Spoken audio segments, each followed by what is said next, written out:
제가 올해로 칠순이 되었습니다. 외동아들 용식이와 며느리, 그리고 손주들과 함께 살고 있지요. 오랜 세월을 한 집에서 살면서도 매일매일이 지옥 같았습니다. 아침에 일어나면 제일 먼저 하는 게 며느리 얼굴색을 살피는 일이었어요. 오늘은 며느리가 어떤 트집을 잡을까, 어떤 말로 제 가슴에 대못을 박을까 걱정하면서 하루를 시작했지요. 손주들이 너무 보고 싶어도 방 밖으로 나오지 못했습니다. 할머니가 보고 싶다고 손주들이 제 방문을 두드리면 며느리가 듣기라도 할까봐 조용히 하라고 손가락을 입술에 대곤 했어요. 방문 틈으로 손주들의 모습을 바라보는 게 전부였습니다. 할머니, 우리 같이 놀아요. 하고 손주들이 와도 안 돼. 엄마한테 혼나. 라고 할 수밖에 없었죠. 매일 아침 일찍 일어나 조용히 청소를 하고 빨래를 하고 설거지를 했습니다. 어머님, 청소를 이렇게 대충 하시면 어떡해요? 먼지가 그대로 있잖아요. 설거지는 왜 이렇게 기름기가 남아있어요? 다시 하셔야겠어요. 행주는 이렇게 빨아야지. 어머님은 항상 대충대충 하시네요. 며느리는 제가 하는 모든 일에 트집을 잡았어요. 어느 날은 제가 빨래를 너무 많이 한다고 잔소리를 하더니 다음 날은 빨래를 안 한다고 또 잔소리를 했습니다. 어머님은 왜 매일 깨끗한 옷을 입으세요? 옷을 그렇게 자주 갈아입을 필요가 있나요? 어머님, 오늘은 왜 그 옷을 또 입으세요? 빨래도 안 하고 위생관념이 없으시네요. 이렇게 하루도 편할 날이 없었습니다. 용식이는 이런 상황에서 항상 아내의 편만 들었어요. 어머니, 젊은 사람들은 깔끔한 게 당연한 거예요. 집사람 말이 맞아요. 어머니가 좀 더 조심하세요. 집사람이 스트레스 받잖아요. 아들의 이런 말들이 제 가슴을 더 아프게 했습니다. 손주들은 할머니인 저를 많이 따랐어요. 하지만 며느리 눈치가 보여서 저를 몰래 찾아왔죠. 할머니, 저 학교 다녀왔어요. 하고 들어와서는 얼른 안아주고 도망가곤 했어요. 그래도 손주들의 그 작은 관심이 제게는 큰 위로가 되었습니다. 이렇게 지내다 보니 집에서 지내는 게 너무 힘들어져서 노인정에도 자주 나가게 되었어요. 거기 계신 할머니들은 저의 사정을 잘 알고 계셨거든요. 미선아, 오늘도 며느리한테 시달렸어? 말도 마. 오늘은 청소를 잘못했다고 또 난리였어. 라고 하면서 서로의 고민을 나누었죠. 그렇게 하루하루를 버텨내고 있었습니다. 하지만 곧 제 인생을 완전히 바꿔놓을 큰 사건이 일어나게 될 줄은 그때는 몰랐어요. 제가 늘 그랬듯이 아침 일찍 일어나 청소를 하고 있었습니다. 학교에 간 손주들을 생각하며 청소를 하고 있자니 손주들이 돌아올 시간이 되었어요. 할머니, 우리 왔어요. 현관문이 열리자마자 손주들이 저를 보고 반갑게 인사를 했습니다. 할머니, 배고파요. 첫째 손주가 배를 쓰다듬으며 말했습니다. 할머니도 배고프셨죠? 우리 같이 간식 먹어요. 둘째 손주도 제 손을 잡아 끌었습니다. 그때 주방에서 며느리가 나왔습니다. 어머님, 애들 간식 주시면 안 됩니다. 며느리가 손주들을 노려보며 말했습니다. 밥 먹을 시간도 얼마 안 남았는데 뭘 자꾸 먹이려고 하세요? 애들이 배고프다는데. 제가 조심스럽게 말을 꺼냈습니다.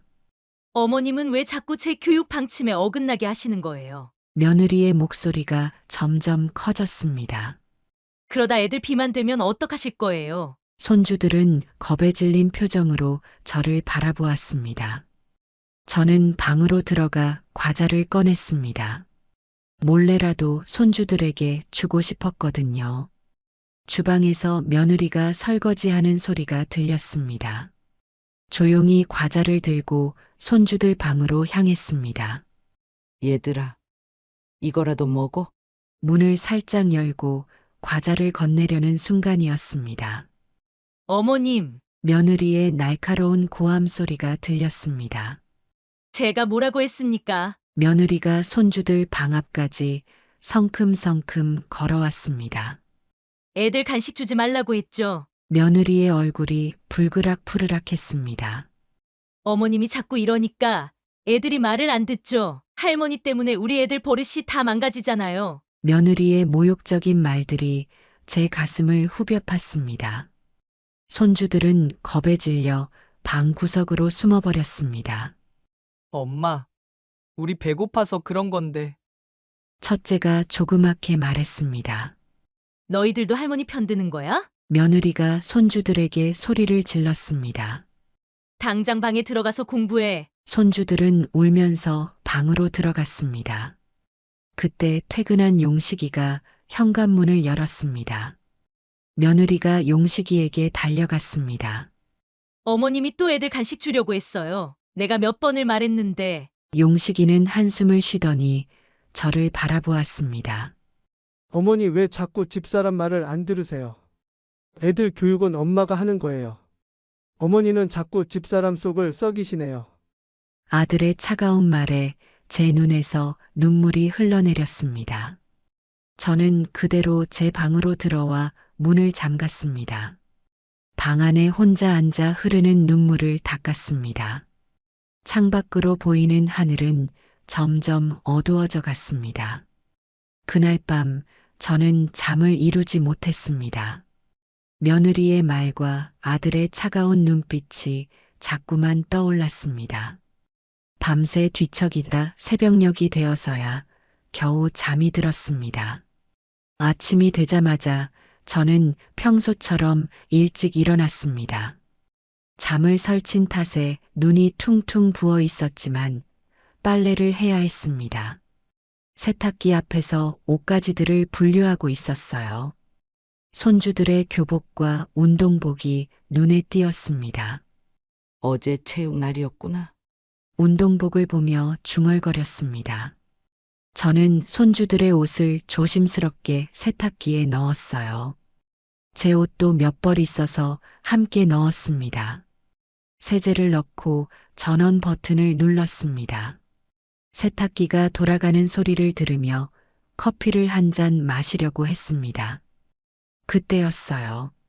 며느리가 달려와서는 어머님 정말 이해가 안 되네요. 세상에 이런 분이 있나요? 어떻게 노인네 빨래를 우리 애들 빨래랑 섞을 생각을 하세요? 어머님 옷에서 나는 냄새 못 맡으셨어요? 비린내 나는 옷을 우리 애들 옷이랑 섞어 빨다니 어떻게 이럴 수가 있어요? 노인네가 얼마나 더러운지 아세요? 피부도 늙어서 각질이 얼마나 많이 일어나는데 그런 옷을 우리 애들 옷이랑 섞어서 빨면 어떡해요? 우리 애들은 피부가 열인데 어머님 때문에 온갖 병이 다 걸리면 어쩌자고 그러세요. 내가 매일 애들 빨래 삶아서 할 정도로 조심하는데 어머님은 이렇게 제 노력을 물거품으로 만드시는 거예요. 어머님 나이에 땀도 많이 나고 노폐물도 많은데 그걸 우리 애들 옷이랑 섞어 빨면 어떡해요. 어머님 옷은 소독을 따로 해야 하는데 아니 소독을 해도 안 될 것 같네요. 어머님은 아무 생각이 없으신가 봐요. 그냥 애들 옷이랑 섞어도 되는 줄 아셨나 봐요. 내가 왜 이렇게 조심하면서 애들 키우는지 모르시나 봐요. 어머님 나이 되면 옷에서 노인네 특유의 냄새가 나는 거 모르세요? 그 냄새가 애들 옷에 배면 어떡하려고 그러셨어요.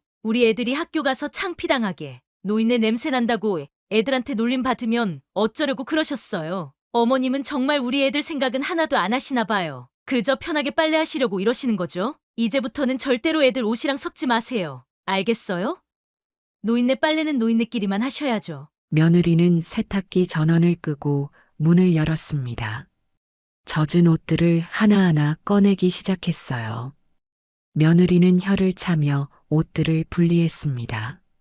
저는 그저 멍하니 서서 그 모습을 바라볼 수밖에 없었습니다. 제 가슴 한구석이 찢어지는 것 같았습니다. 함께 살면서 이렇게 모욕적인 말은 처음 들어보았어요. 마음속으로 중얼거렸지만 아무 말도 할 수 없었습니다. 그날부터 저는 제 빨래를 손빨래하기로 결심했습니다. 세상에서 제일 더럽다는 제 빨래를. 저는 욕실에서 혼자 빨래를 했습니다. 차가운 물에 손을 담그며 눈물이 흘러내렸습니다. 그날 이후로 저는 손빨래를 시작했습니다. 매일 아침 일찍 일어나 욕실에서 조용히 빨래를 했어요. 어머님, 빨래 넣을 때는 애들 옷이랑 멀리 떨어뜨려서 널어요. 며느리가 또 잔소리를 시작했습니다. 베란다 저쪽 구석에다 넣으세요. 어머님 빨래에서 냄새 난다고 애들이 싫어해요. 며느리는 매일 같은 말을 반복했습니다. 추운 겨울날 제 손은 얼음장처럼 차가워졌습니다. 손빨래를 하다 보면 관절염으로 아픈 손가락이 더 욱신거렸어요. 아이고, 내 팔자야. 욕실 바닥에 쪼그려 앉아 빨래를 하면서 한숨이 절로 나왔습니다. 옆집 김할머니가 제 빨래 모습을 보고는 걱정스러운 표정을 지었습니다. 미선아, 왜 이렇게 손빨래를 하고 있어? 며느리가 세탁기에 제 빨래 넣지 말래. 세상에 어떻게 그런 며느리가 다 있담? 김할머니는 혀를 차며 안타까워했습니다. 더운 여름날에는 더 힘들었습니다. 땀을 뻘뻘 흘리며 빨래를 해야 했거든요. 미선아, 이러다 쓰러지겠어. 이웃집 박 할머니가 걱정스러운 목소리로 말했습니다. 괜찮아요. 이제 익숙해졌어. 저는 억지로 미소를 지으며 대답했습니다. 빨래를 넣을 때는 더 조심스러워야 했습니다.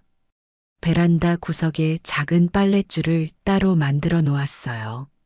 어머님, 제가 아까 널어놓은 애들 체육복 있는 쪽으로 가지 마세요. 며느리는 마치 제가 전염병 환자라도 되는 것처럼 말했습니다. 이웃들은 이런 상황을 보고 많이 안타까워했어요. 저 며느리는 어떻게 시어머니한테 저럴 수가 있지? 요즘 며느리들은 다 저런가? 이웃 아주머니들의 수군거리는 소리가 들렸습니다. 하지만 저는 아무 말도 할 수 없었어요. 말을 하면 할수록 상황이 더 나빠질 것 같았거든요. 비가 오는 날이면 더 곤란했습니다. 빨래를 말릴 곳이 마땅치 않았거든요. 어머님, 실내에 빨래 널지 마세요. 애들 감기 걸리겠어요. 며느리의 잔소리는 계속되었습니다. 저는 결국 제 방 안에 작은 건조대를 들여놓았어요. 좁은 방이 더 좁아졌지만 다른 방법이 없었습니다. 어머님 방에서 키키한 냄새 나요. 며느리는 제 방을 지나칠 때마다 코를 막았습니다. 빨래 냄새 때문에 집 안 전체가 냄새 나요. 저는 창문을 활짝 열어놓고 지냈습니다. 한겨울에도 창문을 열어놓은 채로 잤어요. 미선아, 감기 걸리겠다. 이웃들이 걱정했습니다. 하지만 며느리의 잔소리를 피하려면 이것밖에 방법이 없었어요. 이렇게 지내다 보니 제 건강이 점점 나빠졌습니다. 손목은 물론이고 어깨까지 아파왔어요. 밤이면 관절염 때문에 잠을 이루기 힘들었습니다. 하지만 아픈 내색도 할 수 없었어요. 아프다는 말을 꺼내면 며느리가 또 뭐라고 할까봐 걱정됐거든요. 이웃집 할머니들은 자주 저를 찾아와 위로해 주었습니다. 미선아, 너무 참지 말고 아들한테라도 말해봐. 그래, 이러다 몸살 나겠어. 하지만 저는 그저 웃으며 괜찮다고만 했습니다. 아들에게 말해봤자 달라질 게 없다는 걸 알고 있었거든요. 그렇게 계절이 바뀌고 또 바뀌었습니다. 저는 매일 아침 똑같은 일상을 반복했어요. 제 생일날이었습니다. 아침부터 이웃들이 하나둘 찾아오기 시작했어요. 미선아, 생일 축하해. 김할머니가 제일 먼저 오셨습니다. 작은 선물 꾸러미를 들고 계셨어요. 아이고, 뭘 이런 걸 다. 제가 말하기도 전에 며느리가 현관으로 나왔습니다. 어머님, 손님들은 방에서 조용히 맞이하세요. 며느리의 차가운 목소리가 들렸습니다. 애들이 공부하는데 시끄러우면 안 되잖아요. 저는 고개를 숙이며 김할머니를 제 방으로 안내했습니다. 어휴, 저 며느리 진짜. 김할머니가 한숨을 쉬었습니다. 곧이어 박할머니도 오셨어요. 미선아, 생신 축하해. 케이크도 사왔어. 박할머니의 손에는 작은 케이크 상자가 들려 있었습니다. 아니, 케이크는 안 됩니다. 며느리가 얼른 박할머니의 손을 막았습니다. 우리 애들 설탕 먹이면 안 돼서요. 아니, 생일날 케이크도 못 먹나? 박할머니의 얼굴이 붉어졌습니다. 그냥 어머님 방에서 조용히 드세요. 며느리는 단호하게 말했습니다. 이웃들은 제 방으로 들어와 한숨을 쉬었습니다. 어떻게 사람이 저럴 수가 있니? 생일날도 저러는 걸 보면 이웃들의 눈에 눈물이 고였습니다. 점심때가 되자 더 많은 이웃들이 찾아왔어요. 아이고, 며느리 때문에 이렇게 좁은 방에서. 이웃들은 제 방 바닥에 앉아 한숨을 쉬었습니다. 미선아, 너무 참지 마. 이러다 병나겠다. 이웃들의 걱정 어린 목소리가 들렸습니다. 그때였어요. 어머님, 며느리가 문을 벌컥 열었습니다. 너무 시끄러워요. 애들이 공부를 못해요. 며느리의 목소리가 날카로웠습니다. 이웃들은 서로 얼굴만 바라보았습니다. 이러려면 생일 잔치는 하지 말지. 이웃들의 작은 목소리가 들렸습니다. 저는 그 자리에서 무언가가 확 치밀어 올랐습니다. 더는 못 참겠어. 처음으로 제 마음속 깊은 곳에서 분노가 올라왔습니다. 이웃들은 제 표정을 보고 놀랐는지 서로를 바라보았어요. 미선아, 김할머니가 제 손을 잡았습니다. 이제 그만 참아. 너무 힘들었잖아. 이웃들의 눈에서 눈물이 흘러내렸습니다. 저도 모르게 제 눈에서도 눈물이 흘렀어요. 참았던 눈물이 한꺼번에 쏟아져 나왔습니다. 이제 더 이상은 제 목소리가 떨렸습니다. 그래, 이제 너무 많이 참았어. 이웃들이 저를 위로했습니다. 그날 밤 저는 오랜만에 편하게 잠들 수 있었어요. 더 이상 이렇게 살지 않겠다고 마음먹었거든요. 이제는 제가 행복해질 차례라고 생각했습니다. 며느리의 눈치를 보며 사는 건 이제 그만이라고 결심했어요. 내일이면 제 인생이 달라질 거라는 걸 믿었습니다. 다음 날 아침 일찍 저는 전화기를 들었습니다.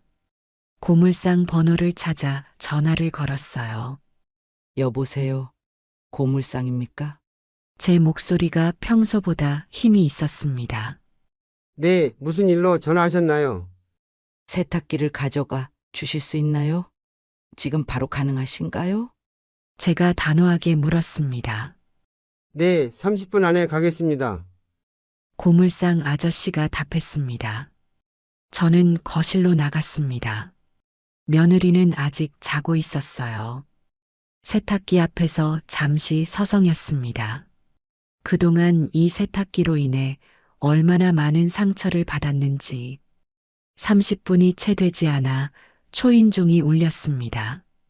안녕하세요. 고물상입니다. 현관문을 열자 아저씨가 들어왔습니다. 이쪽입니다. 제가 세탁기를 가리켰어요. 그때였습니다. 어머님, 무슨 일이세요? 며느리가 방에서 나왔습니다. 세탁기는 왜요? 며느리의 눈이 커졌습니다.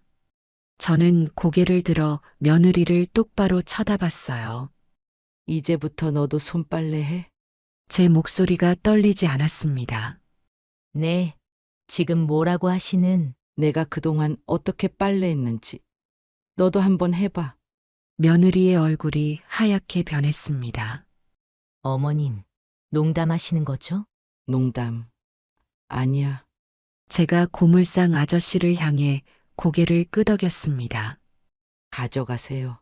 잠깐만요. 이러시면 안 돼요. 며느리가 고물상 아저씨 앞을 막아섰습니다.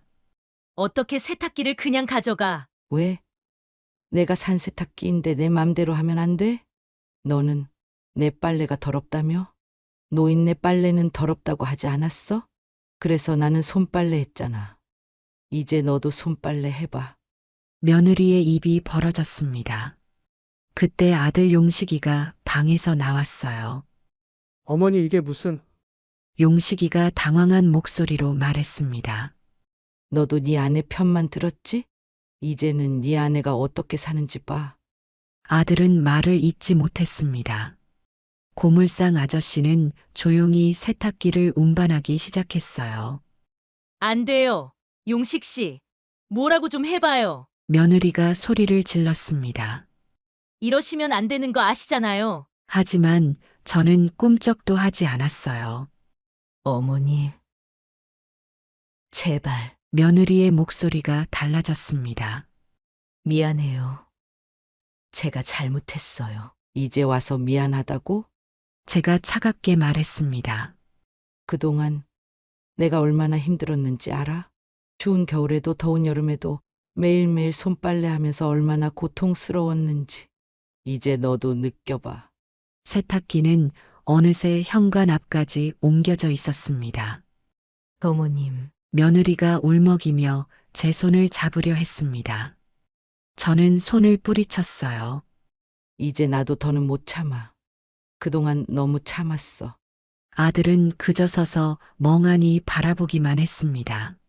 가져가세요. 제가 고물상 아저씨에게 말했습니다. 세탁기는 그렇게 사라졌어요. 이제 어떡하죠? 며느리가 주저앉아 울었습니다. 손빨래 하면 되지. 나처럼 저는 담담하게 말했습니다. 내가 할 수 있는 걸 너도 못할 건 없잖아? 그리고는 제 방으로 들어왔습니다. 문을 닫는 순간 제 입가에 작은 미소가 번졌어요. 이제야 후련했습니다. 아침이 밝았습니다. 저는 평소처럼 일찍 일어나 제 빨래를 시작했어요. 욕실 한쪽에서 빨래를 하고 있는데 며느리가 들어왔습니다. 어머님. 며느리의 목소리가 전과는 달리 조심스러웠습니다. 나가서 해. 제가 차갑게 말했어요. 내가 먼저 시작했으니까. 며느리는 빨래감을 안은 채 물러났습니다. 저는 여유롭게 제 빨래를 했어요. 전과 달리 서두르지 않았습니다. 이제는 며느리의 눈치를 볼 필요가 없었거든요. 빨래를 다 하고 나오니 며느리가 빨래감 앞에서 한숨을 쉬고 있었습니다. 손주들의 교복과 운동복이 산더미처럼 쌓여 있었어요. 어떡하지? 며느리의 작은 중얼거림이 들렸습니다. 저는 모른 척 지나쳤어요. 그동안 제가 겪었던 일들이 떠올랐습니다. 며느리는 힘겹게 빨래를 시작했어요. 손주들의 하얀 교복이 제일 먼저였습니다. 아이고. 손이 아파. 며느리가 앓는 소리가 들렸습니다. 저는 베란다에서 제 빨래를 널면서 그 모습을 지켜보았어요. 운동복은 어떻게 빨지? 며느리가 중얼거렸습니다. 땀이 밴 운동복을 들여다보며 한숨을 쉬었어요. 전에는 세탁기에 돌리기만 하면 됐는데, 이제는 하나하나 손으로 빨아야 했습니다. 어머님. 며느리가 저를 올려다보았어요. 하지만 전 모른 척 했습니다. 점심시간이 다가왔는데도 며느리의 빨래는 끝나지 않았어요. 애들 교복을 어떡하지? 내일 입어야 하는데. 며느리의 손이 빨개져 있었습니다. 저는 그런 며느리를 보면서 예전 제 모습이 떠올랐어요. 똑같이 힘들어하고 똑같이 한숨 쉬었던. 하지만 그때는 아무도 제 고통을 몰라주지 않았습니다. 오후가 되어서야 며느리의 빨래가 끝났어요. 그때 손주들이 학교에서 돌아왔습니다. 엄마, 내일 체육 있는데 운동복 빨았어. 응. 지금 말리고 있어. 며느리가 지친 목소리로 대답했습니다. 근데 아직 덜 말랐어. 저는 제 방에서 그 소리를 들으며 미소 지었어요. 이제야 며느리가 제 고통을 알게 된 것 같았습니다. 다음 날 아침 며느리는 더 일찍 일어났어요. 하지만 빨래는 쉽게 끝나지 않았습니다. 손주들의 옷이 너무 많았거든요. 어떻게 어머님은 이걸 매일 며느리의 중얼거림이 들렸습니다. 저는 여전히 제 빨래만 조용히 했어요. 이제는 며느리가 제 자리를 피해줬습니다. 어머님 먼저 하세요. 며느리의 목소리에는 죄책감이 묻어 있었습니다. 하루가 지나고 이틀이 지나도 며느리의 한숨 소리는 계속되었습니다. 손주들의 교복은 매일 빨아야 했고 운동복은 더 힘들었죠. 이제 며느리의 손은 제 손처럼 거칠어졌어요. 아침마다 뜨거운 물에 손을 담그느라, 차가운 물에 손을 헹구느라 며느리의 손이 점점 상해갔습니다. 여보, 세탁기 다시 사면 안 될까요? 며느리가 용식이에게 물었어요. 어머님한테 미안해서. 용식이도 말을 잇지 못했습니다. 저는 그런 그들의 모습을 지켜보며 제가 겪었던 시간들을 떠올렸습니다. 이제야 그들이 제 마음을 조금은 알게 된 것 같았어요. 이웃집 김할머니가 제일 먼저 찾아왔습니다. 미선아, 너 정말 통쾌하게 잘했다. 그래도 너무한 거 아닐까? 제가 조심스레 말하자 김할머니가 손사래를 쳤습니다. 뭐가 너무해? 며느리가 너무했지지. 그동안 얼마나 너를 구박했나. 곧이어 박할머니도 오셨어요. 미선아, 요새 며느리가 빨래하느라 바쁘다며? 박할머니의 얼굴에 웃음이 가득했습니다. 매일 아침 보면 손이 벌겋게 부어서 힘들어 하더라고. 이웃들 사이에서 이 이야기가 퍼져나갔어요. 시어머니 구박한 며느리한테 그만한 벌이 없지. 이제 며느리도 시어머니 마음을 알겠어. 노인정에서도 이 이야기가 화제가 되었습니다. 우리도 미선이처럼 했어야 했는데. 이제라도 따라 해볼까? 며느리들한테 구박받는 할머니들이 하나둘 저를 찾아왔어요. 어떻게 그런 용기를 낼 수 있었어요? 이제는 며느리가 어떻게 구는데요? 저는 그저 웃으며 대답했습니다. 이제 좀 달라졌어요. 내 마음을 조금은 알 것 같대요. 한 달이 지났습니다. 아침부터 비가 내렸어요. 저는 창밖을 바라보며 한숨을 쉬었습니다. 오늘은 빨래 말리기가 힘들겠네. 그때 제 방문을 노크하는 소리가 들렸습니다. 어머님, 며느리의 조심스러운 목소리였어요. 들어오렴. 제가 말했습니다. 며느리가 고개를 숙인 채 들어왔어요. 손은 여전히 빨갛게 부어 있었습니다. 어머님, 저 죄송합니다. 며느리의 목소리가 떨렸어요. 그동안 제가 며느리의 눈에서 눈물이 흘러내렸습니다. 어머님이 얼마나 힘드셨을지 이제 알겠어요. 며느리가 제 앞에 무릎을 꿇었습니다. 매일 아침 이렇게 손빨래 하시면서 그런데도 저는 어머님을 더럽다고. 며느리의 어깨가 흔들렸어요. 일어나서 이야기하자. 제가 며느리의 팔을 잡아 일으켰습니다. 저는 정말 이기적이었어요. 어머님 마음은 생각하지도 않고 제 편한 대로만 생각했어요. 며느리는 계속해서 눈물을 흘렸습니다. 세탁기가 있을 때는 몰랐어요. 이렇게 힘든 줄, 손이 얼마나 아픈지, 어깨는 얼마나 결리는지.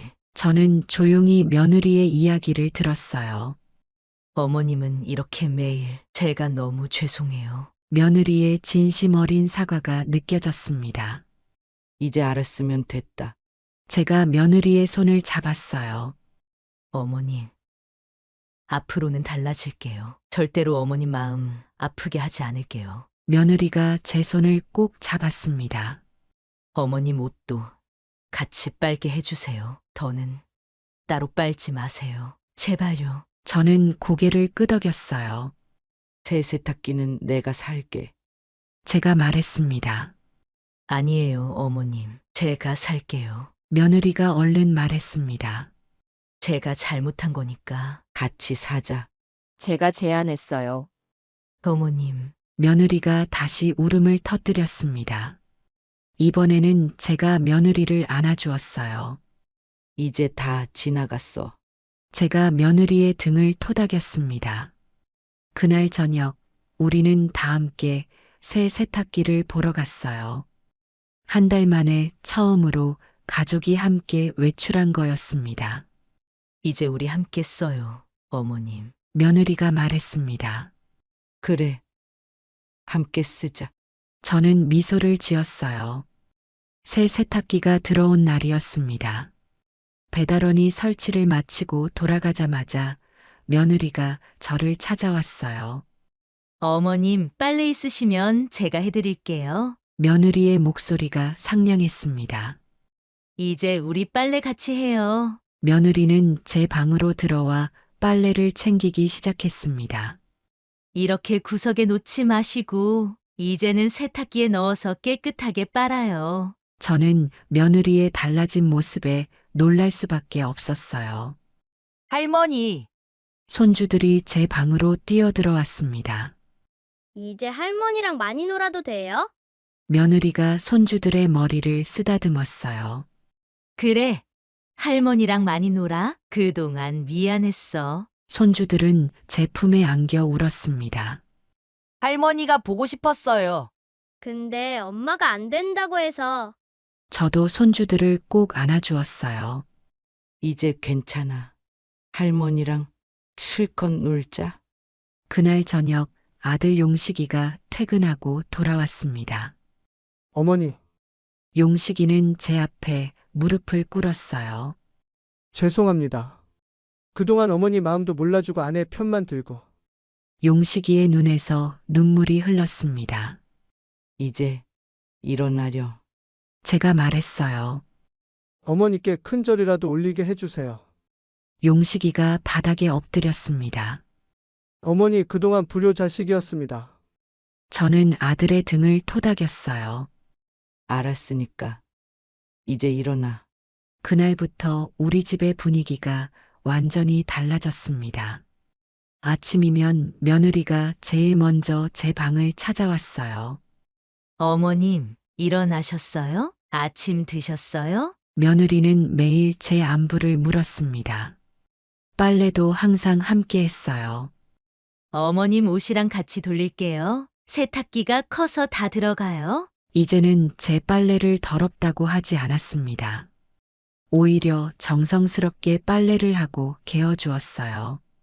손주들도 자유롭게 제 방을 드나들었습니다. 할머니, 우리 간식 먹어요. 할머니랑 TV도 보고 싶어요. 이제는 며느리가 말리지 않았어요. 오히려 간식을 더 사다 주었습니다. 어머님, 애들이랑 많이 놀아주세요. 제가 너무 못되게 굴었죠. 며느리는 자주 미안하다고 했습니다. 아들도 달라졌어요. 퇴근하면 제일 먼저 제 방에 들렀습니다. 어머니 오늘은 편하셨어요. 뭐 필요한 거 없으세요? 이제는 제가 불편한 게 있을까 걱정했어요. 저는 이런 변화가 꿈만 같았습니다. 세탁기 하나로 이렇게 달라질 줄은 몰랐어요. 하지만 이게 다 필요한 일이었나 봅니다. 서로의 마음을 이해하는 데는 이런 과정이 필요했나 봐요. 이제 우리는 진정한 가족이 되었습니다. 제 이야기는 순식간에 동네에 퍼져나갔습니다. 노인정에 가면 할머니들이 저를 보고 연신 엄지손가락을 치켜 세웠습니다. 미선이처럼 현명한 사람이 또 있을까? 김할머니의 칭찬에 저는 그저 웃을 수밖에 없었습니다. 다른 할머니들도 하나둘 제게 조언을 구하러 오셨는데 대부분 며느리 때문에 고민이 많으셨어요. 우리 며느리도 빨래 때문에 나를 구박하는데 어떻게 하면 좋을까요? 미선 씨처럼 용기를 내고 싶은데 어떻게 시작해야 할지 모르겠어요. 저는 각자의 상황에 맞는 해결책을 찾아보라고 조언해 드렸습니다. 옆 동네 박 할머니는 제 이야기를 듣고 며느리와 대화를 시도했다고 합니다. 처음에는 어색했지만 차근차근 서로의 마음을 이해하게 되었다고 하더군요. 미선 씨 덕분에 이제 우리 집도 달라졌어요. 박할머니의 얼굴에는 행복한 미소가 가득했습니다. 우리 며느리는 이제 친구들을 만나면 저를 자랑한다고 해요. 우리 어머님은 정말 현명하신 분이에요. 이런 말을 하고 다닌다는 걸 이웃들에게 전해 들었습니다. 노인정에서는 제 이야기가 전설이 되어 자주 회자된다고 합니다. 시어머니의 현명한 복수라면서 이야기가 전해진다고 하더군요. 손주들과의 생활도 완전히 달라졌습니다. 아침이면 손주들이 제 방으로 달려와 안아달라고 하고 학교 가기 전에 꼭 인사를 합니다. 방과 후에도 가방을 내려놓기가 무섭게 제 방으로 달려와 그날 있었던 일들을 이야기해요. 이제는 손주들이 간식을 먹고 싶을 때마다 자유롭게 찾아옵니다. 며느리는 오히려 제게 손주들과 더 많은 시간을 보내달라고 부탁합니다. 어머님이 계셔서 정말 다행이에요. 이런 말을 자주 하는 며느리를 보면 가슴이 따뜻해집니다. 저녁 식사 시간은 이제 우리 가족의 가장 행복한 시간이 되었습니다. 식탁에 둘러앉아 그날 있었던 일들을 나누며 함께 웃고 이야기하는 시간이 너무나 소중합니다. 손주들은 학교에서 있었던 재미있는 일들을 신나게 들려주고 며느리는 제가 좋아하는 반찬을 특별히 더 만들어줍니다. 퇴근길에 들른 아들이 사온 과일을 함께 나눠 먹으며 우리는 진정한 가족의 의미를 되새깁니다. 이제 우리 집에는 웃음소리가 끊이지 않습니다. 예전에 차갑고 서먹했던 분위기는 온데간데 없고 따뜻하고 화목한 가정이 되었어요. 세탁기 하나가 바꿔놓은 우리 가족의 이야기는 이제 많은 사람들에게 희망이 되고 있습니다. 가끔 그때를 생각하면 제가 잘한 선택이었다는 생각이 듭니다. 단순히 복수를 하는 것이 아니라 서로를 이해하고 배려하는 계기가 되었으니까요. 이제 우리 가족은 진정으로 하나가 되었습니다. 저는 매일 밤 감사한 마음으로 잠이 듭니다. 어느덧 1년이라는 시간이 흘렀습니다. 제 생일날 며느리는 아침 일찍부터 준비를 시작했습니다. 어머님, 오늘은 제가 특별히 미역국을 끓였어요. 아침부터 솥에서는 구수한 미역국 냄새가 가득했습니다. 며느리는 케이크도 직접 만들었다고 하더군요. 이웃들도 하나둘 찾아왔습니다. 미선아, 이제는 정말 행복해 보인다. 김할머니가 제 손을 잡고 기뻐했습니다. 손주들은 며칠 전부터 무언가를 열심히 준비했다고 합니다. 할머니, 우리가 편지 썼어요. 첫째가 예쁜 편지 봉투를 내밀었습니다. 사랑하는 우리 할머니께. 할머니가 우리 할머니여서 너무 행복해요. 편지를 읽는 내내 제 눈에서는 눈물이 멈추지 않았습니다. 며느리도 특별한 선물을 준비했다고 합니다. 어머님, 이제부터 매주 우리 함께 여행 다니면 좋겠어요. 며느리는 제 건강을 위해 여행 계획을 세웠다고 하더군요. 이제는 며느리와 함께 장을 보러 다닙니다. 어머님이 고르신 채소가 더 싱싱해요. 며느리는 제 안목을 신뢰한다고 말합니다. 김장철이 되면 우리는 함께 김치를 담급니다. 어머님의 비법이 담긴 김치가 최고예요. 며느리는 이제 제게 요리를 배우겠다고 합니다. 가끔 옛날 일을 이야기하면 며느리는 먼저 미안하다고 말합니다. 어머님, 그때 제가 너무 어리석었죠? 세탁기 하나로 시작된 변화가 이렇게 클 줄은 몰랐습니다. 아들도 이제는 매주 주말이면 저를 데리고 외출합니다. 어머니 이제는 제가 효도하게 해주세요. 이런 변화들이 때로는 꿈만 같습니다. 한 해가 지나면서 우리 가족은 더욱 끈끈해졌습니다. 며느리는 이제 제 딸같이 편해졌고 저는 며느리의 어머니가 되었습니다. 함께 시장을 다니면서 이것저것 구경하는 재미도 생겼어요. 어머님, 이거 한번 드셔보세요. 며느리는 늘 제가 좋아할 만한 것들을 찾아다닙니다. 김장을 할 때면 옛날 이야기로 웃음꽃이 피어납니다. 어머님, 그때 제가 정말 이상했죠? 며느리는 과거를 회상하며 스스로를 반성합니다. 저는 그런 며느리가 대견하고 고맙습니다. 세월이 약이라고 했지만 우리에게는 세탁기가 약이었나 봅니다. 이제는 서로를 진심으로 이해하고 배려하는 관계가 되었으니까요.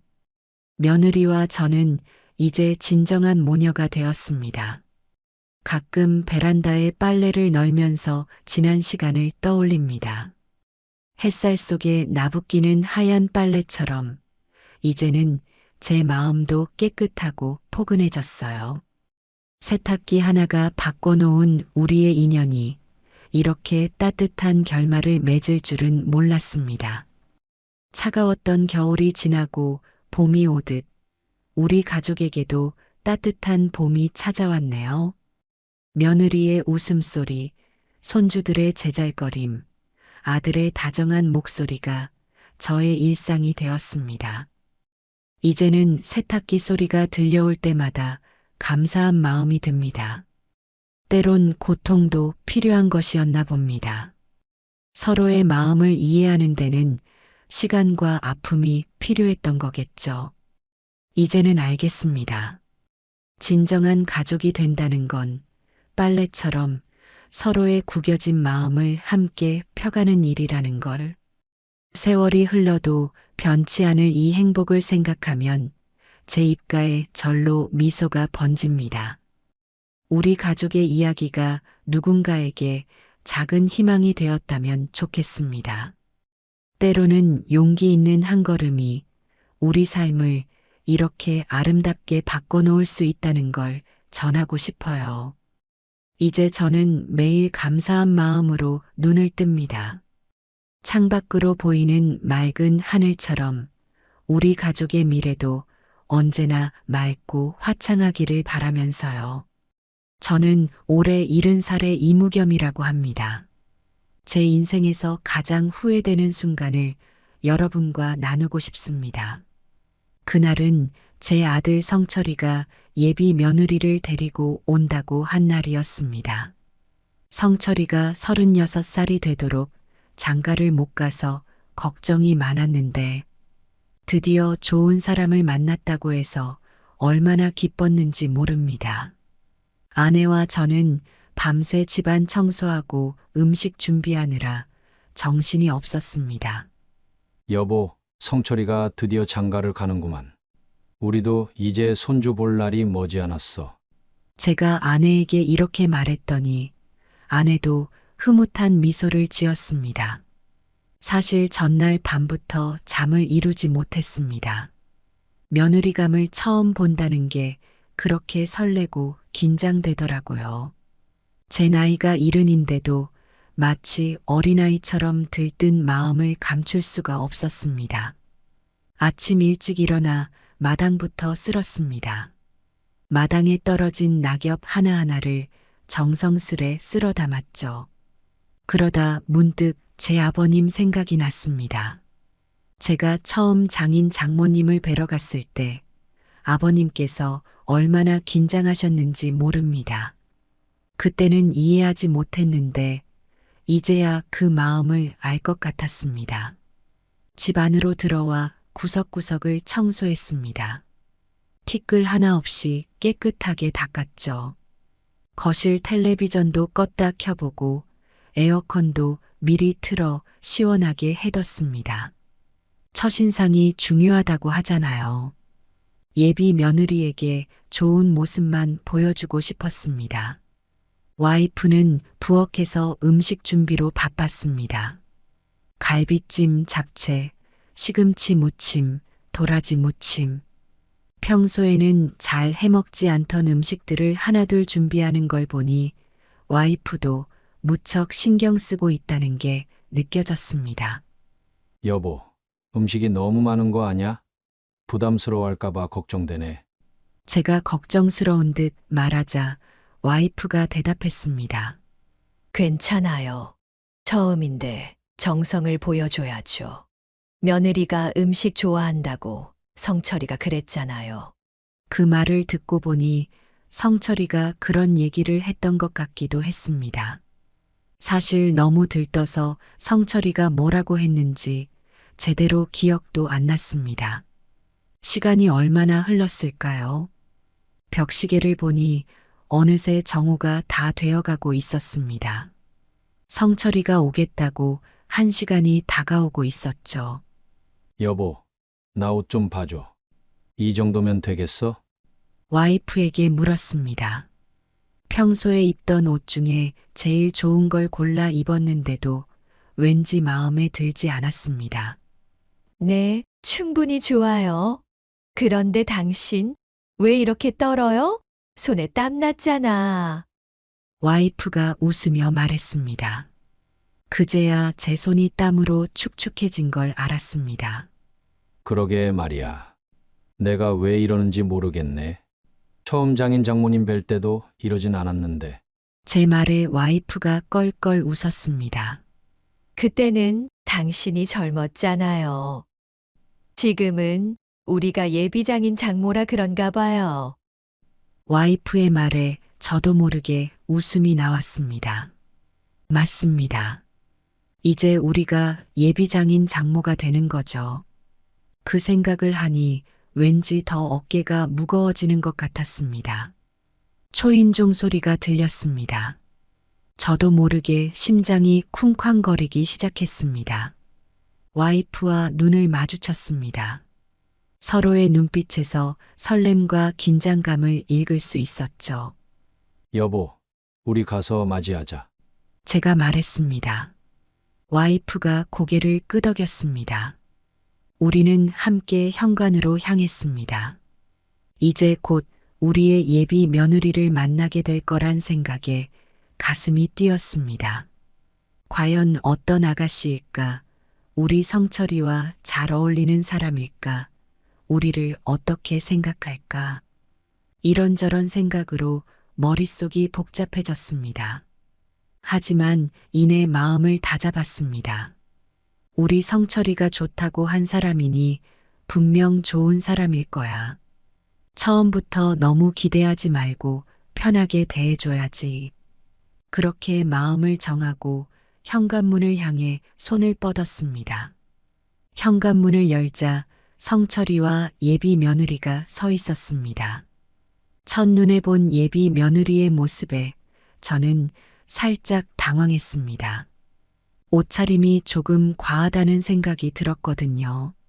하지만 요즘 젊은이들은 다들 저렇게 입는다고 생각하며 마음을 다잡았습니다. 안녕하세요. 처음 뵙겠습니다. 예비 며느리가 인사를 했습니다.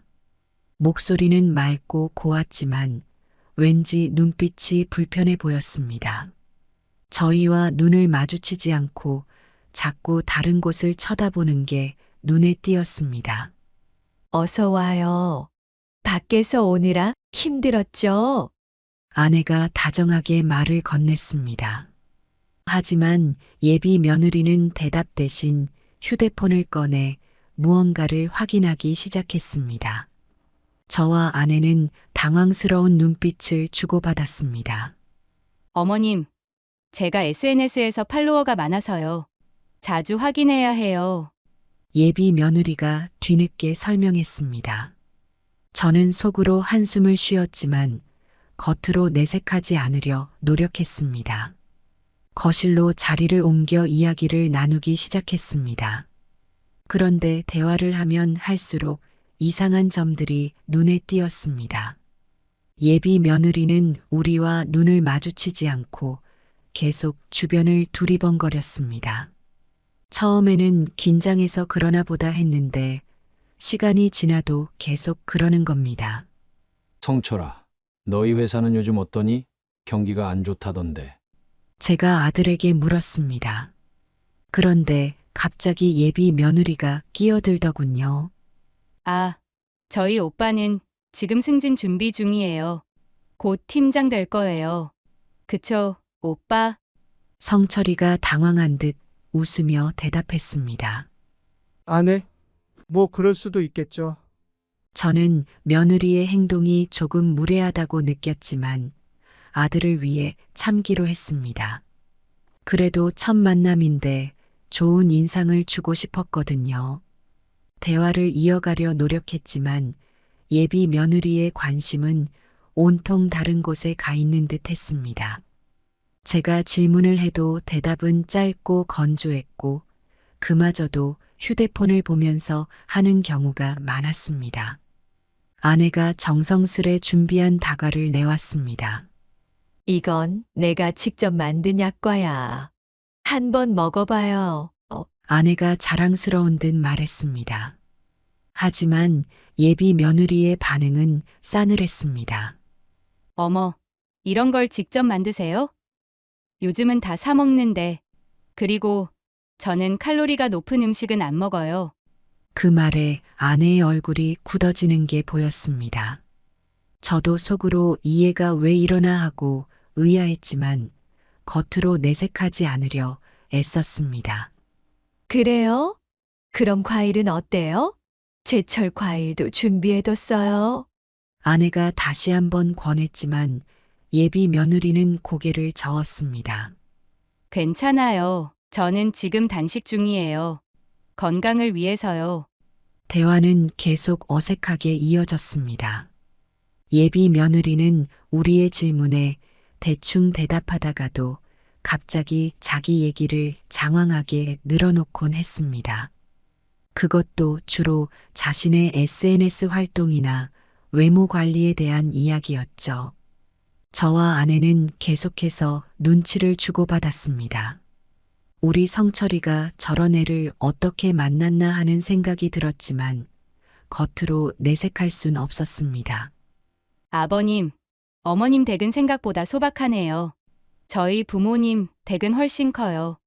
예비 며느리가 갑자기 이런 말을 했습니다. 순간 화가 치밀어 올랐지만 꾹 참았습니다. 그래요? 우리야 오래 살던 집이라 애착이 있어서. 제가 간신히 웃으며 대답했습니다. 시간이 흐를수록 저와 아내의 마음은 무거워졌습니다. 처음 기대했던 모습과는 너무나 다른 예비 며느리의 모습에 실망감을 감출 수 없었습니다. 하지만 성철이를 위해 최선을 다해 참고 있었습니다. 아들이 좋아하는 사람이니 분명 좋은 점이 있을 거야. 우리가 너무 옛날 사람이라 그런 걸지도 몰라. 이렇게 스스로를 다독이며 대화를 이어갔습니다. 그렇게 어색하고 불편한 첫 만남이 이어졌습니다. 예비 며느리의 모든 행동이 거슬렸지만 아들을 위해 참고 또 참았습니다. 제가 처음 장인 장모님을 뵈러 갔던 그날이 떠올랐습니다. 그때 저는 얼마나 긴장했던지 모릅니다. 마치 어제 일처럼 생생하게 기억납니다. 아침부터 일어나 구두를 반짝반짝 닦고 양복을 여러 번 다림질했죠. 거울 앞에서 넥타이를 매는 데만 30분은 걸렸던 것 같습니다. 머리카락 하나하나까지 신경 썼던 기억이 납니다. 얼굴에 여드름이 날까봐 전날부터 찜질까지 했었죠. 장인 장모님 댁으로 가는 길에는 온갖 생각이 머릿속을 스쳐 지나갔습니다. 혹시 실수하면 어쩌지? 좋은 인상을 줄 수 있을까? 그렇게 걱정하며 도착한 장인 장모님 댁 앞에서 저는 심호흡을 여러 번 했습니다. 드디어 초인종을 누르고 문이 열리자 저는 90도로 허리를 굽혀 인사드렸습니다. 안녕하십니까? 장인어른 장모님.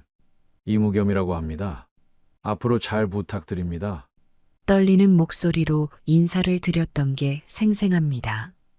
그때 제 목소리가 얼마나 떨렸는지 지금 생각해도 웃음이 납니다.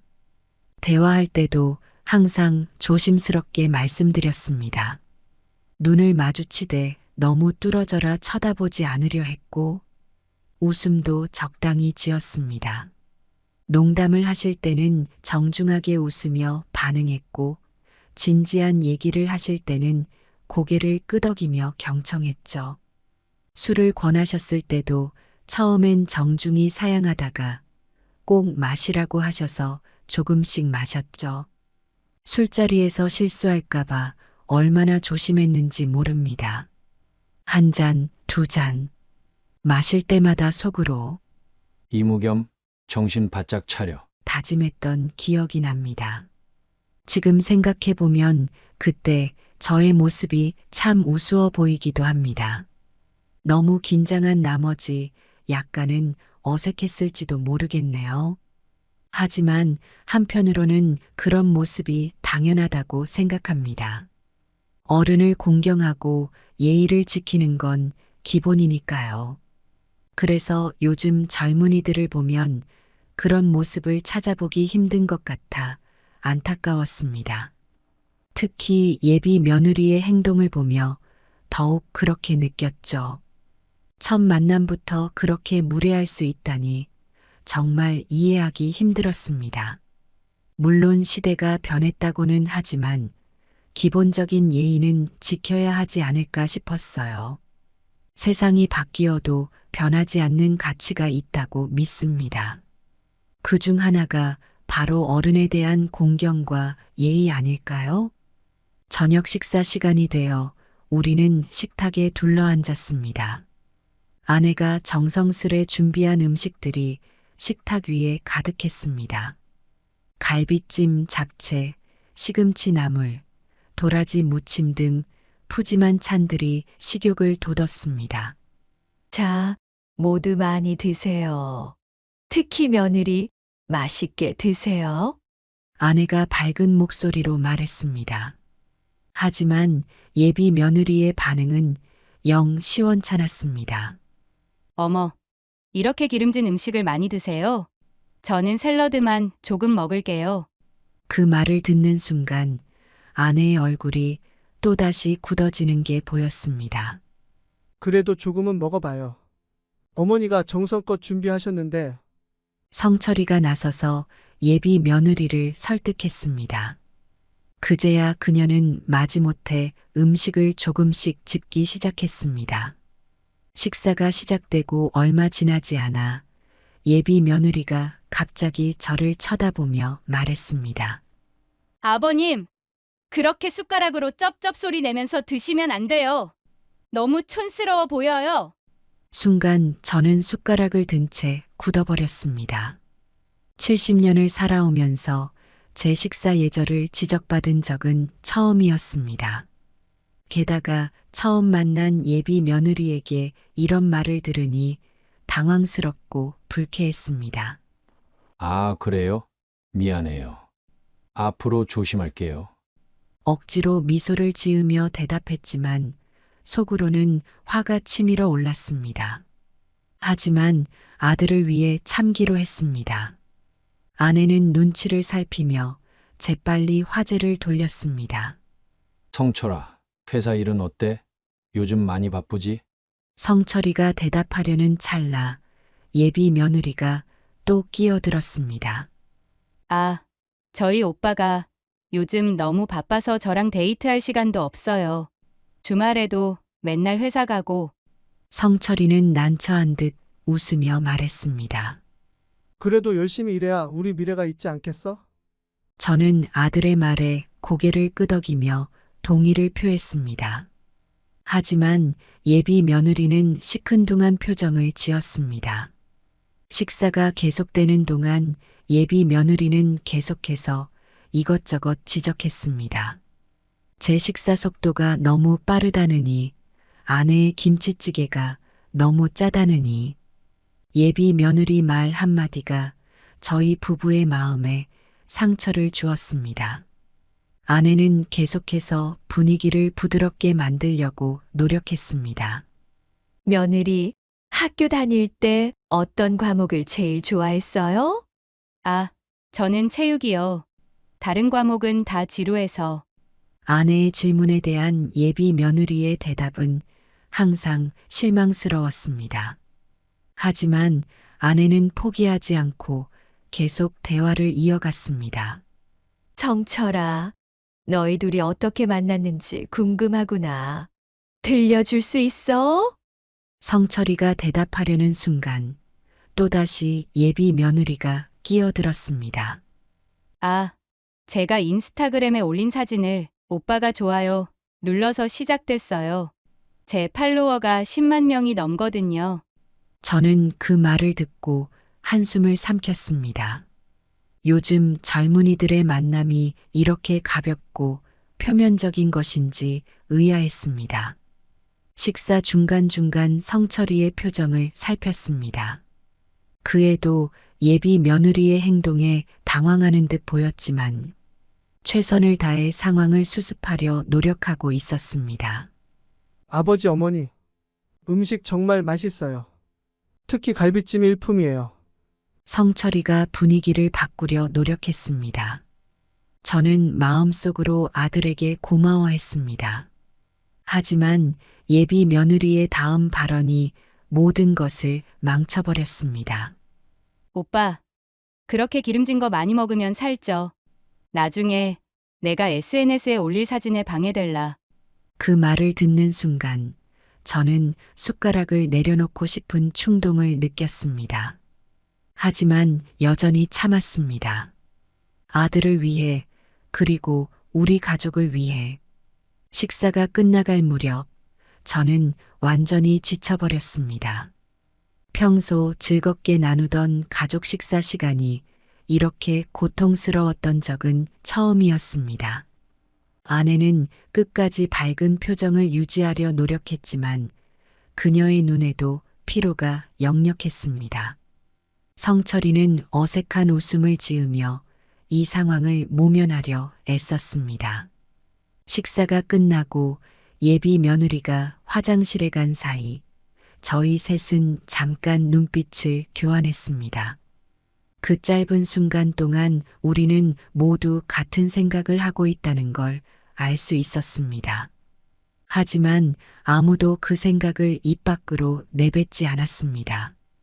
다만 무거운 침묵만이 우리 사이를 감돌 뿐이었습니다.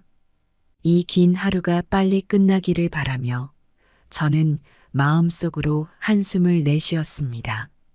하지만 이날의 가장 큰 시련은 아직 남아 있었다는 사실을 그때는 미처 알지 못했습니다. 화장실에 다녀온 예비 며느리가 갑자기 제게 충격적인 말을 하는 겁니다. 아버님, 앞으로는 소변 보실 때 앉아서 보세요. 변기에 다 묻어서 너무 불결해요. 순간 제 귀를 의심했습니다. 70년을 살아오면서 단 한 번도 앉아서 소변을 본 적이 없는데 이게 무슨 말도 안 되는 소리인가 싶었습니다. 평생 당연하게 여겼던 제 습관을 이렇게 지적받으니 당황스러웠습니다.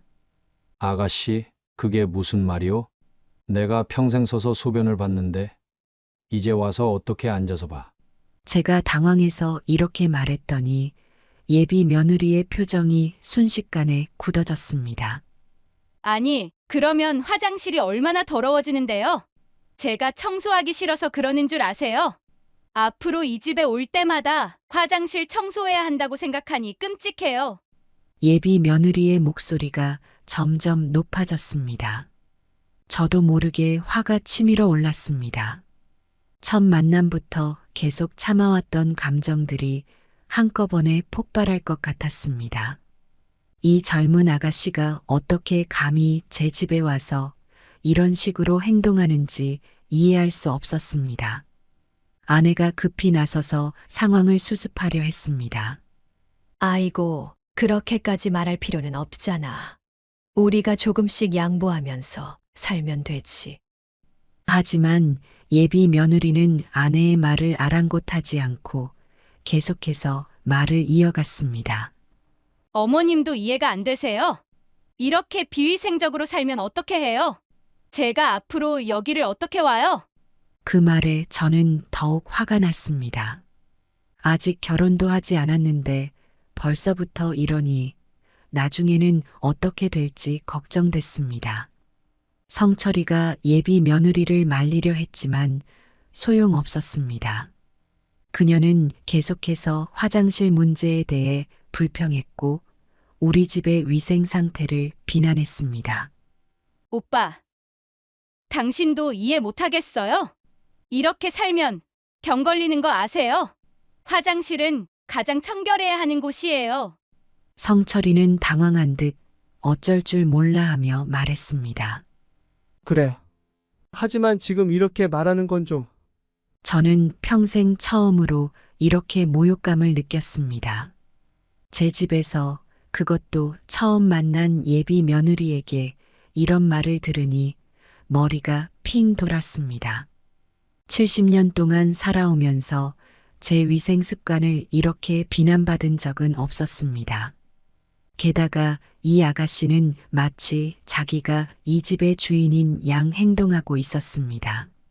아직 결혼도 하지 않았는데 벌써부터 이런 식으로 간섭하고 명령하려 드니 앞으로가 막막했습니다.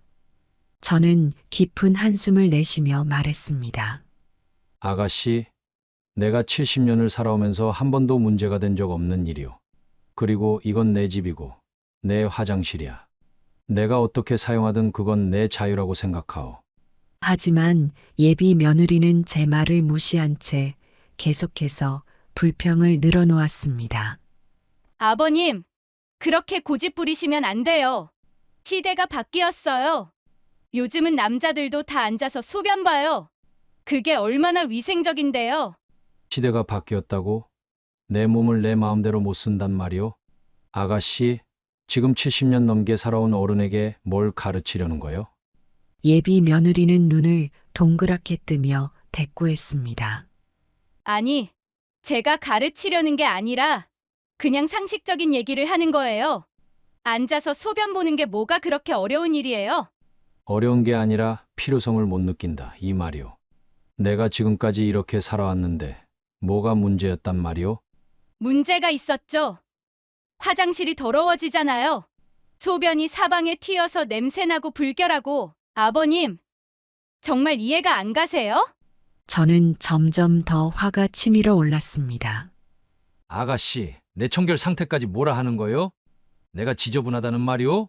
제 말은 그게 아니라 그게 아니면 뭐요? 첫 만남에 이렇게 무례하게 굴어도 되는 줄 아오? 예비 며느리도 이제 완전히 흥분한 상태였습니다. 무례하다뇨? 저는 그냥 더 나은 방법을 제안한 것뿐이에요. 아버님이 너무 완고하신 거 아닌가요? 완고하다고? 내 집에서 내가 하고 싶은 대로 하는 게 뭐가 잘못됐다는 거요? 그게 아니라 가족들을 위해서. 가족? 아가씨가 무슨 가족이라고 그러? 아직 결혼도 안 했는데 벌써부터 이래요? 이 말에 예비 며느리의 얼굴이 불그락푸르락해졌습니다. 아, 그럼 저더러 어떡하라는 거예요? 앞으로 이 집에 올 때마다 장갑 끼고 소독약 들고 와야 해요? 뭐요?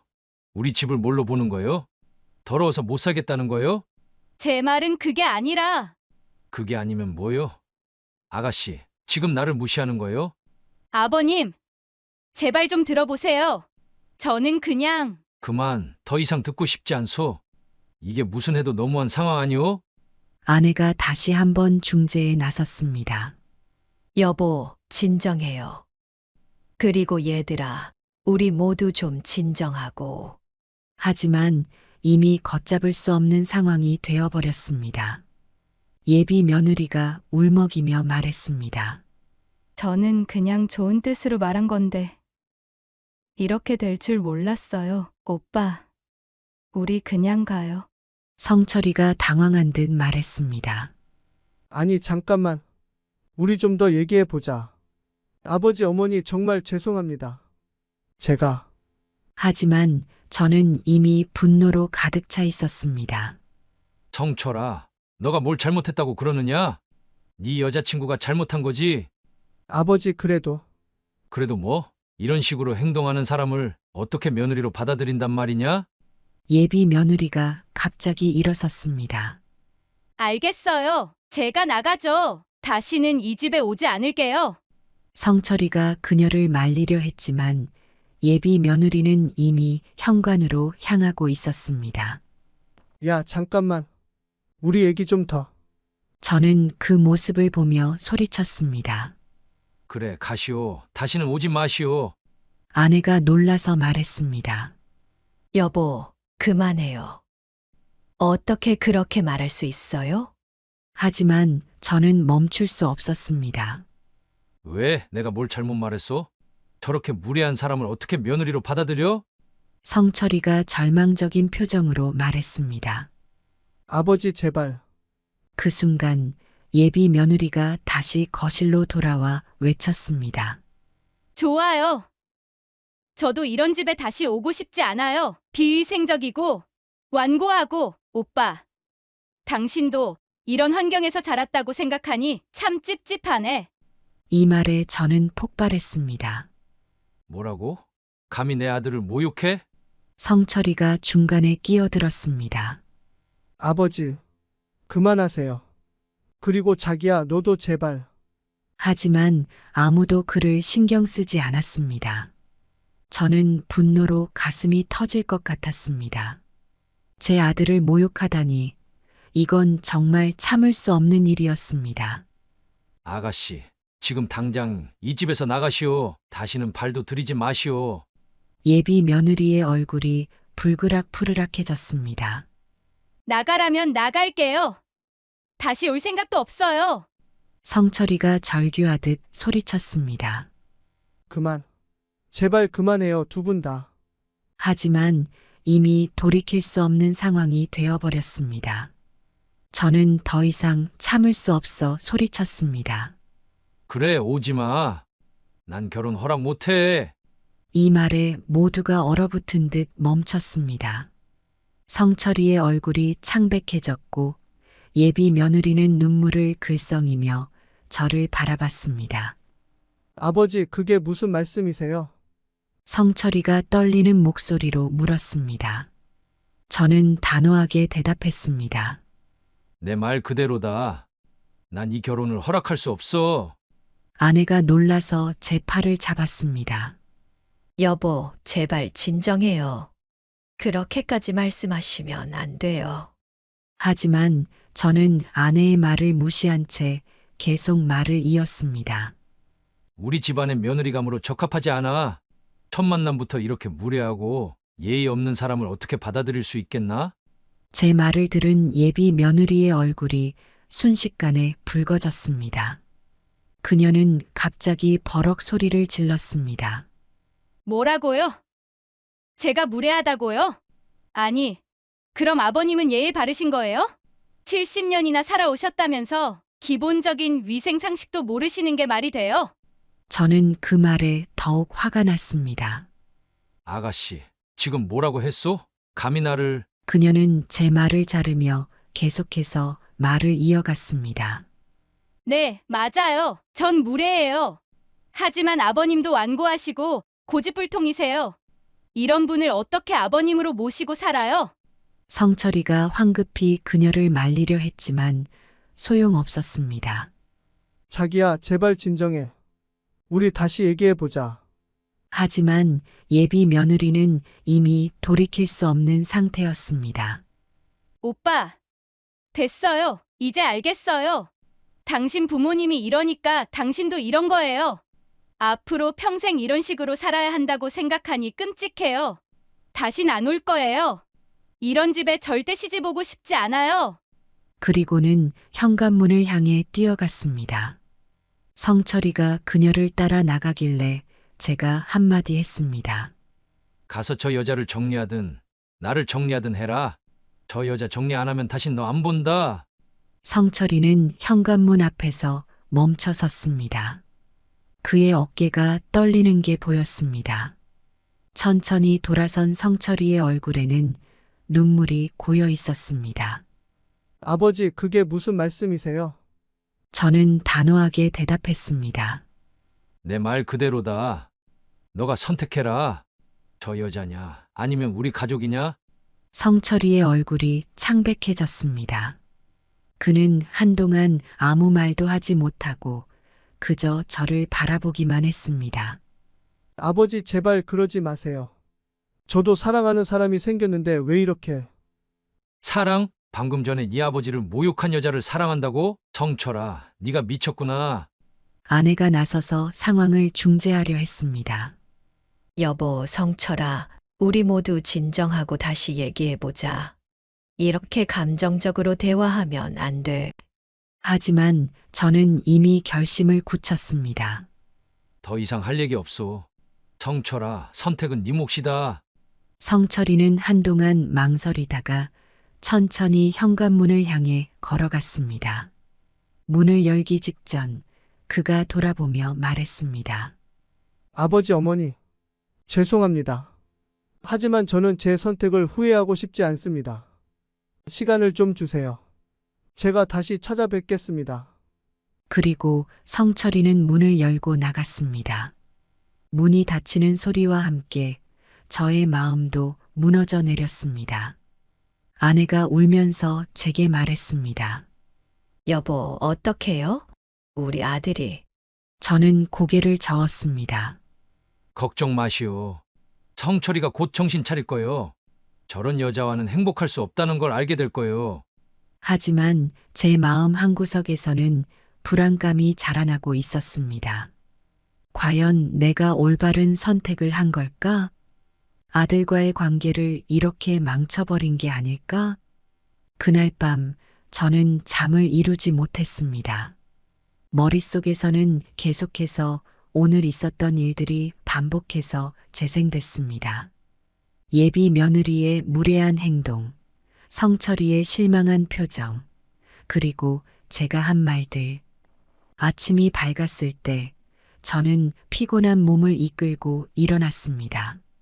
아내는 이미 부엌에서 아침 준비를 하고 있었습니다. 여보, 성철이한테 연락 와요? 아내가 고개를 저었습니다. 아니요, 아직. 그 순간 저는 깊은 한숨을 내쉬었습니다.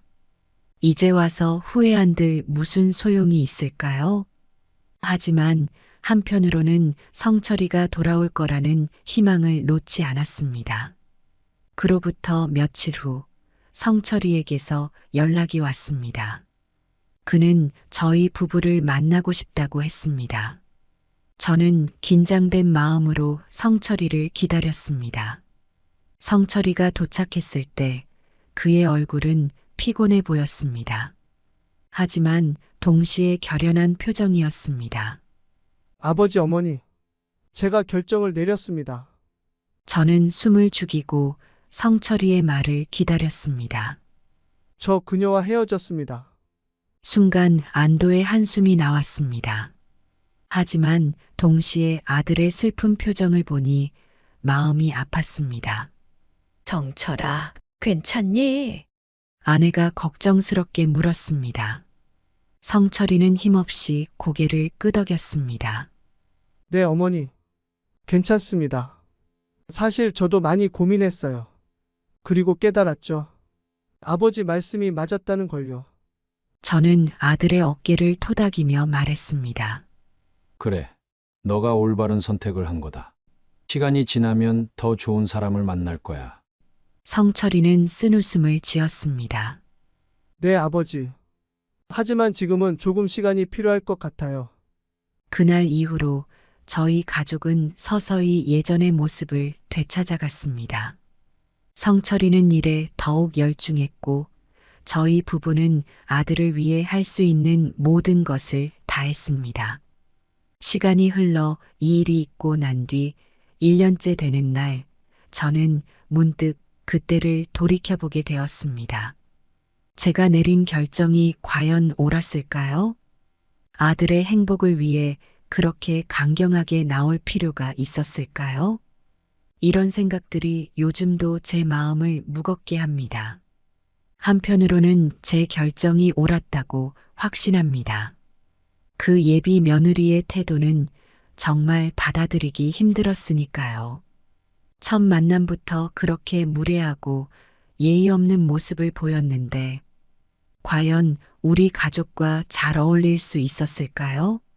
하지만 다른 한편으로는 제가 너무 고집스럽게 굴지는 않았나 하는 생각도 듭니다. 좀 더 너그럽게 대응할 수도 있지 않았을까요? 아들이 겪었을 아픔을 생각하면 마음이 아픕니다.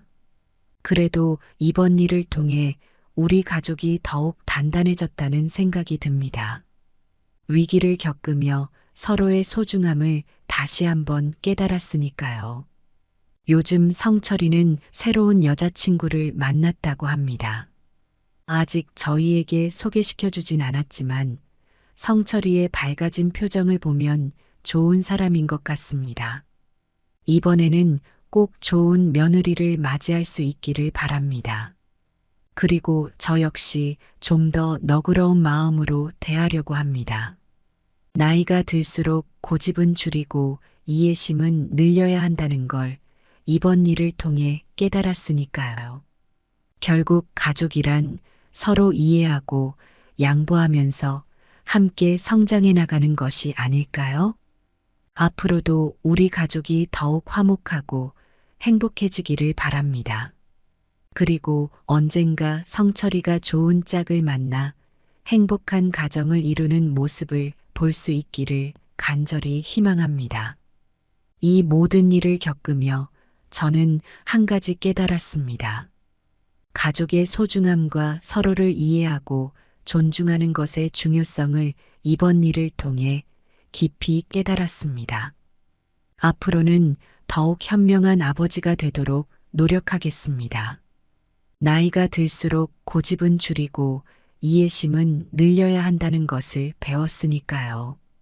우리 모두 실수할 수 있고 때로는 잘못된 판단을 내릴 수도 있습니다. 완벽한 사람은 없으니까요. 하지만 중요한 건 그 실수를 인정하고 더 나은 방향으로 나아가는 거겠지요. 저 역시 이번 일을 교훈 삼아 더 넓은 마음을 갖도록 하겠습니다. 여러분이 제 상황이었으면 그냥 참고 결혼을 허락해 주셨을 건가요? 아니면 저처럼 강경하게 나오셨을까요? 정답은 없겠지만 각자의 상황에 따라 다른 선택을 하셨을 것 같습니다. 어떤 분은 화해와 타협을 선택하셨을 테고 또 어떤 분은 저처럼 원칙을 고수하셨을 수도 있겠네요. 이런 고민들이 우리를 더 성숙하게 만들어주는 것 같습니다. 앞으로도 이런 경험들을 통해 더 나은 사람이 되도록 노력하겠습니다. 긴 이야기 들어주셔서 감사합니다. 여러분의 가정에도 항상 행복과 평화가 가득하기를 바랍니다. 그리고 무엇보다 서로를 이해하고 존중하는 마음이 항상 함께하기를 바랍니다. 시청해 주셔서 감사합니다. 좋은 하루 되세요.